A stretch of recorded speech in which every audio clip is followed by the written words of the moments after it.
Allez, c'est reparti. Donc vous avez travaillé sur la fonction g. G est une fonction affine car sa formule est du type moins 3x plus 4. C'est bien la forme ax plus b avec a égale à moins 3 et b égale à 4. Vous avez calculé quelques images, donc sur une copie notée, on doit toujours justifier au moins un calcul.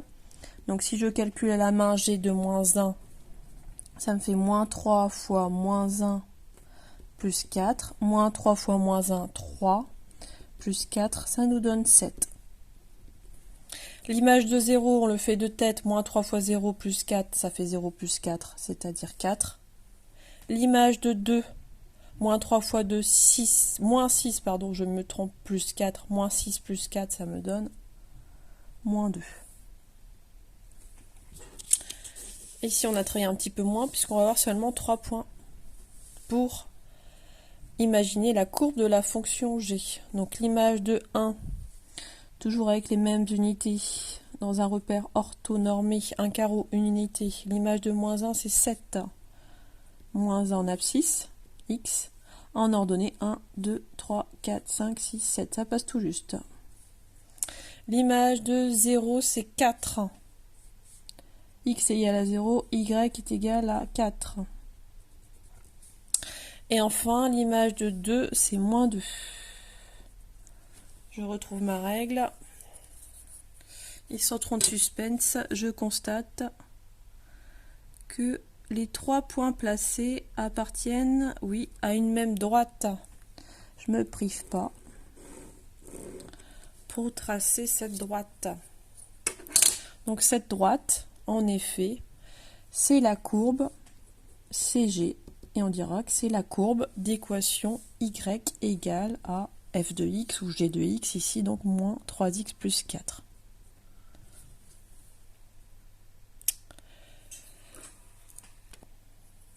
Alors si on doute que tous les points de cette droite appartiennent bien, enfin vérifient bien la formule, c'est-à-dire quand je remplace x par une valeur, j'obtiens l'image en utilisant moins 3x plus 4, on peut refaire un cas supplémentaire si vous voulez. Je vais prendre un point quelconque, pas trop compliqué. Si je prends ce point par exemple, ses coordonnées sont 1, 1. Est-ce que ça vérifie bien la formule? Autrement dit, quand je calcule g de 1, est-ce que l'image c'est bien 1 comme l'indique le graphique? Moins 3 fois 1 plus 4, ça me fait bien moins 3 plus 4, ça me fait bien 1. Donc là, j'ai bien un point de coordonnées 1, g de 1. Et je vous affirme que c'est vrai, si je prends n'importe quel réel x, tac, tac, tac, tac, tac, l'image, ce sera g de x. N'importe quel point de la droite vérifie le fait suivant. Les coordonnées des points s'écrivent x, g de x, où x est un réel quelconque, puisqu'on est sur une fonction affine qui est définie sur grand R. Voilà, donc ces deux exemples qui se généralisent avec le théorème à retenir. Dans un repère du plan, la représentation graphique, oh, petite erreur, d'une fonction affine définie sur R, par f de x égale à x plus b, c'est une droite.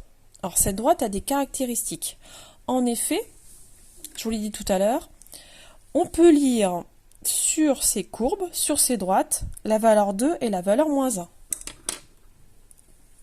Donc la valeur 2, je vais toujours la symboliser en rouge, c'est mon A. Ici, la valeur moins 3, on peut la voir, c'est le A. Le B est égal à moins 1. Et ici, le B est égal à 4. Alors, à quel endroit vous lisez le moins 1 et le 4 sur les graphiques? Ces nombres, on les récupère graphiquement. Si vous avez des souvenirs de la classe de 3e, le B, c'est ce qu'on appelle l'ordonnée à l'origine. Ordonnée, donc le Y, au niveau de l'origine. L'origine du repère, c'est le point O. Ah, il y a un point. Quand vous balayez votre axe des ordonnées, vous tombez sur un point de la droite.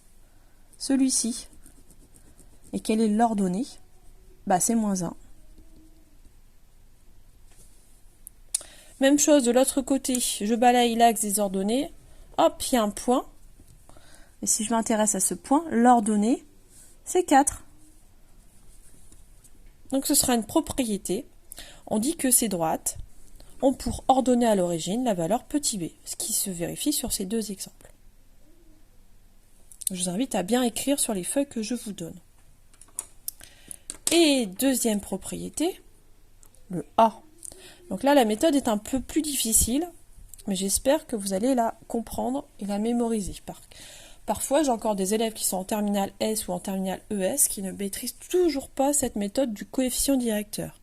Et c'est vraiment une des méthodes de base en mathématiques qui revient constamment dans les chapitres. Alors, A. Le coefficient directeur, c'est ce qu'on appelle aussi une pente.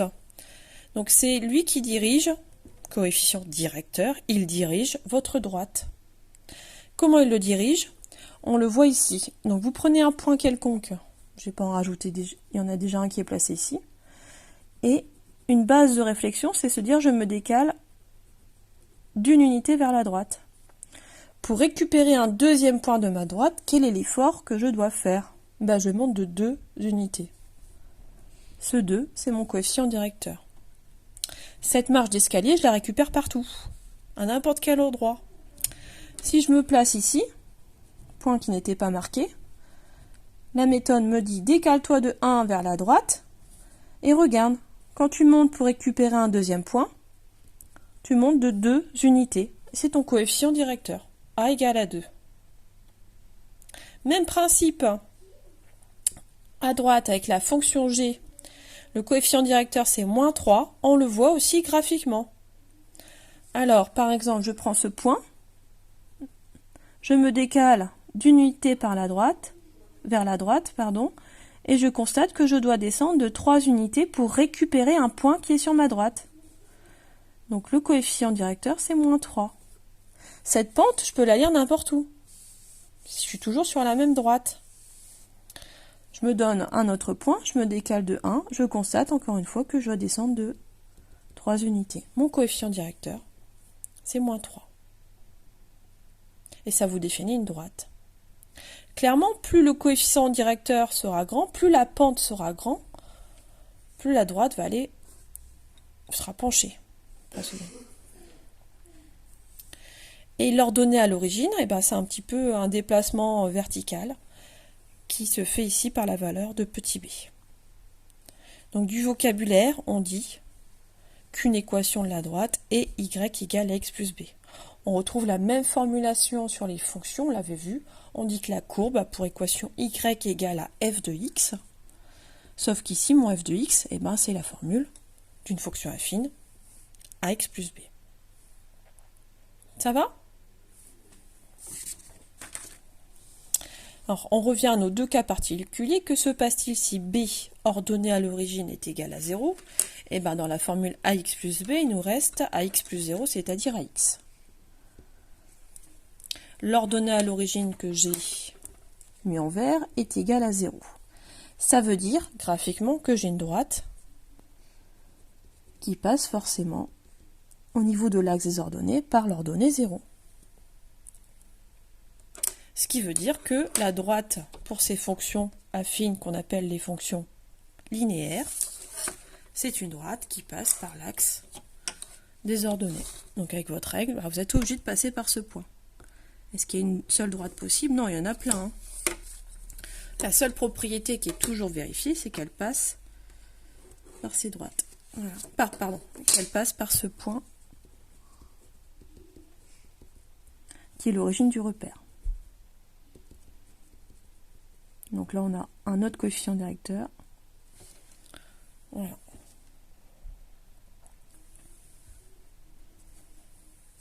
Deuxième cas particulier, si cette fois c'est a qui est égal à 0, coefficient directeur nul, que me reste-t-il dans la formule ax plus b? Il me reste tout simplement b. Mon coefficient directeur est nul. Et je sais que l'ordonnée c'est b, donc je me donne un b quelconque. Par exemple, je vais poser b égale à cette valeur. Donc ma droite passe pas forcément par ce point. Et le coefficient directeur est nul. Souvenez-vous de la méthode proposée tout à l'heure. Je me décale d'une unité graphique. Hop, et je monte du coefficient directeur. Sauf qu'ici, je vais monter de rien ou descendre de rien. Autrement dit, ma droite est horizontale. C'est donc une droite qui est parallèle à l'axe des abscisses. Voilà, j'ai donc la droite d'équation y égale à b. Voilà deux cas particuliers. Passons à la page 3. Quelques exemples classiques. Première compétence. Je vous donne 4 fonctions affines. Représentez-moi ces fonctions affines dans le repère. Donc avant de commencer, avant de faire l'exercice, on va déjà se donner des unités. Donc je vous impose de travailler avec un carreau égal à une unité. Donc pour faire cet exercice, vous avez deux méthodes. Première méthode, comme on l'a fait tout à l'heure, qui n'ont pas de nouvelles connaissances particulières. J'ai ma fonction f, j'ai repéré que c'était une fonction affine, donc je sais que sa courbe c'est une droite.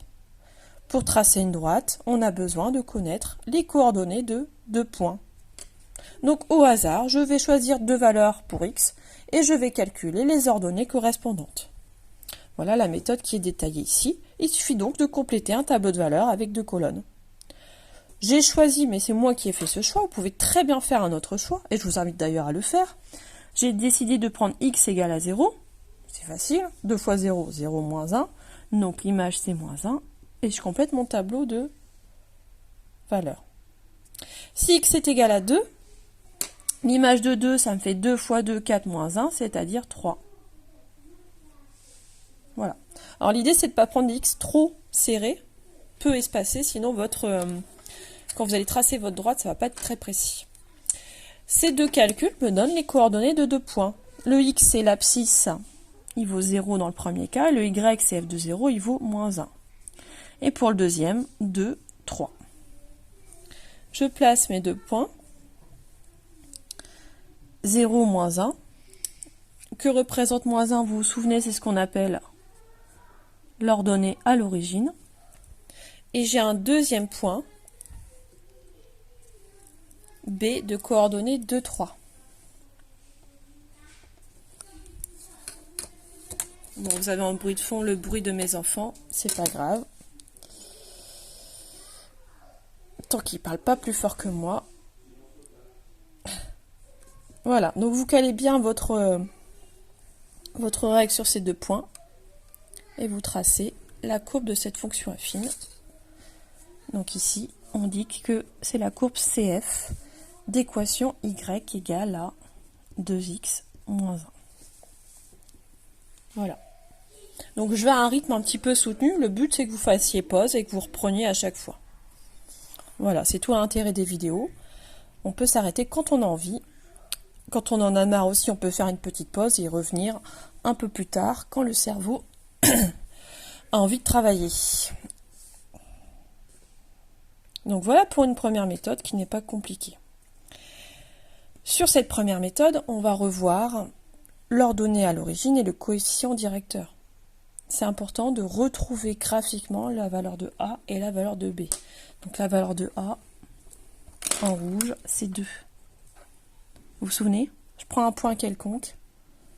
Hop, ici, vous voyez que ma méthode n'est pas forcément très précise, il y a un petit écart. Je me décale d'une unité, toujours vers la droite, hein. C'est indiqué par la flèche de l'axe des ordonnées, et je monte d'exactement le coefficient directeur qui est 2. Et je retrouve le B qui est égal à moins 1, n'oubliez pas le signe qui précède le 1, et bien il est là, le moins 1. Je regarde mon axe des ordonnées, hop, j'ai un point d'intersection avec la courbe de la fonction affine, et je récupère mon ordonnée à l'origine. Ce sont ces deux outils qu'on va utiliser pour la deuxième méthode, qui est beaucoup plus rapide et qui se fait sans aucun calcul. Cette fois, j'ai pris la fonction g, définie par moins 3x plus 5, et on va tracer la droite qui représente cette fonction affine. première étape dans cette méthode, je regarde l'ordonnée à l'origine. L'ordonnée à l'origine de la droite est 5. Oui. Donc ça veut dire que la droite passe par le point de coordonnées 0, 5. Au niveau de 0. Voilà. Donc j'ai un point qui est sur ma droite. Super. Et à partir de ce point, je vais appliquer ma technique du coefficient directeur. Qui est le coefficient directeur? C'est le nombre qui est multiplié à x. Ici, c'est moins 3. Ça veut dire qu'à partir d'un point de la droite, je l'ai, il est là, je me décale d'une unité vers la droite et je vais descendre de 3 puisque c'est moins 3. 1, 2, 3. Voilà, et là j'ai mon deuxième point, sans aucun calcul, juste par une méthode graphique. Une fois que j'ai mes deux points, je les relie et je cale bien ma règle. Et l'idée pour bien la caler et pour éviter des écarts à la fin et de l'imprécision, c'est que cette méthode de l'escalier, je peux la répéter. De ce point, je me décale de 1 et je redescends de 3. J'arrive ici. Je me décale de 1 et je descends de 1, 2, 3. J'ai encore un point. Ainsi, ma règle est très très bien placée. Voilà, un petit écart au début et au final, à la fin, on a des gros écarts. Ici, c'est parfait. Donc voilà la courbe de la fonction g. Cette courbe est une droite d'équation y égale à moins 3x plus 5. Voilà. Donc si la méthode n'est pas imposée, vous choisissez celle que vous préférez. Calcul de deux images, méthode 1, ou je place deux points. Premier point grâce à l'ordonnée à l'origine, deuxième point grâce au coefficient directeur. Ensuite, pour terminer l'exemple 3, on a encore deux fonctions affines qui sont des fonctions particulières. Ici, quelle est la valeur de a? Ne me dites pas a n'existe pas. Il est là, sauf qu'il n'est pas écrit. Quelle est la valeur de a pour cette fonction h? C'est 0. Le coefficient directeur est nul. Comment appelle-t-on cette fonction h? H de x égale à moins 2, c'est une fonction qui est toujours égale à moins 2. C'est une fonction qu'on appelle une fonction constante.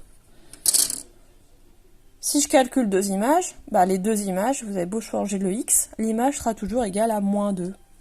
Toutes les images vont être égales à moins 2. Donc j'ai donc une droite horizontale, puisque toutes les images, l'image de 1 c'est moins 2, l'image de 3 c'est moins 2, l'image de 100 c'est moins 2, ce sera toujours moins 2. Ou bien si je ne calcule pas d'image, ordonnée à l'origine moins 2, je place mon point à l'ordonnée moins 2. Coefficient directeur nul, quand je me décale de 1, je monte ou descends de rien. Donc j'ai un autre point qui est exactement à l'horizontale de moins 2. Donc voilà la courbe de la fonction h d'équation y égale à moins 2.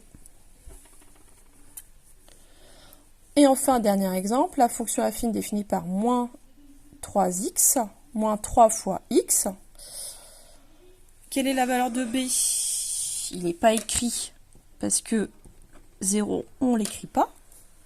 Sa valeur, c'est 0, ordonnée à l'origine égale à 0.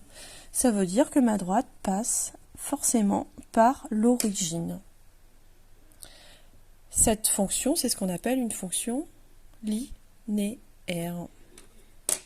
Voilà. Donc je prends mon crayon rouge, je me décale d'une unité et je descends de moins 3. Et ainsi de suite. Si au lieu d'aller vers la droite, je vais vers la gauche, je fais tout en sens opposé. Du coup, au lieu de descendre, je vais devoir monter. Voilà, comme ça ici, si j'avance de 1 horizontalement, je descends de 3. Et ainsi de suite. Alors, il n'y a pas besoin normalement de faire d'autres points. Dès qu'on en a deux, c'est bon. Mais c'est juste pour avoir quelque chose de plus précis. Une droite qui ne s'écarte pas trop de la réalité. Au fur et à mesure qu'on s'écarte des deux points placés. Voilà. Donc ici, c'est la fonction P qui est représentée. Courbe CP d'équation Y égale à moins 3x. Voilà. Alors, il y a déjà des petites propriétés qui doivent apparaître. sur ces fonctions affines. Fonction affine, on peut se poser la question du sens de variation. Vous vous souvenez, fonction croissante sur un intervalle, décroissante sur un autre. Peut-être déjà vous voyez des propriétés qui apparaissent.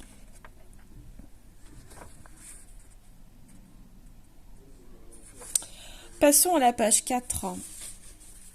Une propriété importante du coefficient directeur. Donc le coefficient du directeur, il y a une formule pour le calculer. Il suffit de calculer un quotient pour retrouver le coefficient directeur. On fait l'écart de deux images divisé par l'écart de deux antécédents x2 et x1. C'est ce qu'on appelle en fait le taux d'accroissement de la fonction entre x1 et x2 qui vous donne directement le coefficient directeur. En même temps, les x1 et les x2, vous sentez bien arriver les démonstrations sur le sens de variation, démonstrations qui sont un peu pénibles. Alors, ne vous inquiétez pas, avec les fonctions affines, on aura une règle qui vous donnera directement le sens de variation sans passer par l'étude compliquée à comparer le signe de f de x1, f de x2 qu'on avait vu dans un précédent chapitre. Donc, ne vous impatientez pas, on va bientôt s'arrêter à la page 5. Moi aussi, je commence à saturer. Alors, démonstration. C'est quoi f de x1? F de x1, c'est a fois x1 plus b. C'est quoi f de x2? C'est a fois x2 plus b. J'ai simplement remplacé x par le dessin x1 ou x2. Si je calcule ce quotient qu'on appelle taux d'accroissement de la fonction f entre x2 et x1, que se passe-t-il? Au numérateur, j'ai pas de réflexion, je remplace. Je réfléchirai après. ax2 plus b, moins, parenthèse, ax1 plus b. x2 moins x1. Je distribue mon signe moins aux deux termes, moins ax1 moins b sur x2 moins x1. Je constate que les ordonnées à l'origine s'éliminent. Il me reste donc ax2 moins ax1 sur x2 moins x1. Que proposez-vous de faire? Oui. On va factoriser par a facteur de x2 moins x1 sur x2 moins x1. Et ça vous donne a. Alors ça, c'est logique, cette propriété. Et ça reprend un peu notre histoire de construction. Quand je me décale de 1, je monte du coefficient directeur. Quand je me décale de 1 horizontalement, c'est en fait l'écart x2 avec x1. Quand je me décale de 1, ce nombre est